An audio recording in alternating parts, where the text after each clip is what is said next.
ערב טוב ותודה רבה על ההזמנה. ככה אנחנו אמורים לקרוא שירים שהקונטקסט שלהם או ההקשר שלהם הוא המילה כן, כמו הסרט.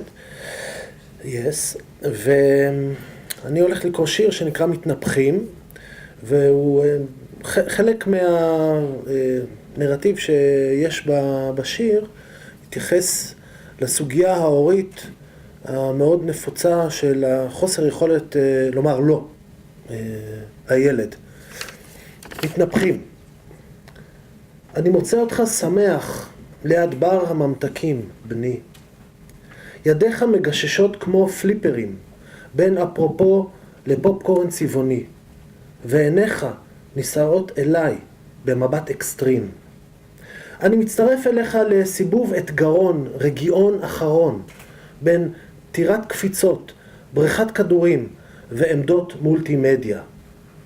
אתה נינוח בחורסת סימולטור F-15, ממטיר אש למטרות, מדלג לסדנת איור על מכשירים ניידים, ומצייר חורשה אלקטרונית בצבעי מים. בבקשה, בבקשה, בפעם האחרונה באמת, אתה מסובב אותי כמו ג'ויסטיק, בין קיר טיפוס קומנדו, כוכב נולד באולפן נייד, משחק ביליארד בתלת מימד. אני אומר לעצמי, עוד קצת סבלנות, אני מרוויח זמן איכות. אתה מציג בפניי מחנה שהקמת עם חברים, מצביע על מחבו עם רובי לייזר, צ'יפס, נצנצים, ומגלה בלחישה את סיסמת הכניסה, כוכבית 669. ביציאה אתה מקבל שקית פרחונית עם בייגלה, סוכריות גומי, בזוקה ומשרוקית. אנו הולכים למכונית.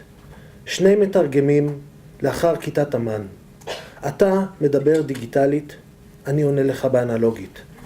אבל ממירי אהבה קדומים מקדדים את השפות באמצעות מילים נרדפות לאטרקציות, משחקי קצב, פיינטבול, יום הולדת.